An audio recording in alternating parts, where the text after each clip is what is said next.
Daha önce ben bir marketim vardı. Bir markette 12 kişi çalışıyordu. Pazar günü bir geldim baktım 6 kişi çalışıyor. Sordum neden 6 kişi çalışıyorsun? Bir elemanın düğünü var. Bir elemanın babası pikniğe götürmüş. Onun için biz marketlerin pazar günü kapanmasını istiyoruz. Zaten bu Avrupa'da tamamıyla cumartesi günü 12'de sonra pazar günü tamamıyla kapalı. Ama bizim normal bizim perakende yasasında bu şey var. 85-84 yıllarında, 78 yıllarında normalde pazar günleri marketler kapalıydı ama bu belediyeler ilgileniyordu. Pazar günü açmak için belediyeden ruhsat almaları gerekiyordu. O zaman vardı ama bu son zamanlarda belediye bunu ikinci plana attığı için bu şekilde devam ediyor. Ama biz bu marketlerin tamamıyla pazar günü kapanmasını istiyoruz. Biz herkes de ailesiyle beraber pazar günü iznini yapsın. Ailesiyle beraber düğüne gelsin, pikniğe gelsin, nereye giderse gelsin. Tüm zincir marketlerin de tüm sektörü yaptı. Sadece marketlerde alma. Pazar günleri ne olur? İşe gidiyor, markete gidiyor ve diğer sektörlere gidiyor, alışveriş merkezlerine gidiyor. Kimse aile ilgili olarak görmüyor. Onun için tüm sektörler dahil olacak. Sadece perakende sektörü olmayacak, sadece market olmayacak. Tüm sektörler olacak. 50 metrenin üzerindeki marketler olacak. 50 metrenin üzerindeki marketler tamamıyla açık olacak. O da zincir olmayacak, tek marketi olanlar olacak.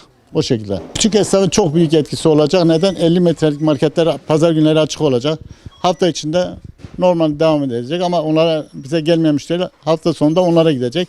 Onların işleri de güzelleşecek. Onlar da bir ekmek yiyecek. Onlar da çoluk çocuğuna bir ekmek götürecek. O şekilde ümit ediyoruz. En iyi tarafı etkileyecek. Neden? Herkesiyle ailesiyle birlikte olacak. Örneğin herkes ailesi pikniğe gittiği zaman pikniğe gidecek. Düğünü olduğu zaman düğüne gidecek. Örneğin bu markette bir bakıyorsun 12 kişi çalışıyor. Bir bakıyorsun elemanın abisinin düğünü var, kız kardeşinin düğünü var. İzin vermediği zaman morali bozuluyor. Onun için herkes ailesiyle beraber mutlu bir hayat geçirecek. Türkiye Büyük Millet Meclisi onayla olacak. Ona olmadan zaten olma şartı yoktur. Türkiye Büyük Millet Meclisi'ne geçecek. İnşallah herkes ailesiyle beraber rahat bir hafta geçecek pazar günü. Biliyoruz yani çünkü daha önce Türkiye'de olduğu için 78-80 yıllarda 85'te 90 yıllarında olduğu gibi vardı. Ama bugün de olması şart. Çünkü neden? Artık hani o seviyeye geldi yani. Marketler bizim için hiç değişmiyor. Bazıları diyor ki hafta sonu izin olursa eleman çıkışı olacak. Kesinlikle şey yok. Zaten eleman bulamıyoruz. Eleman yok. Eleman sayısı az. O gün daha güzel bir hizmet veririz. Eleman tam kadroyla çalışacağı için tam hizmet vereceğiz. Normalde tüm marketlerin camına bakarsan eleman aranıyor yazıyor.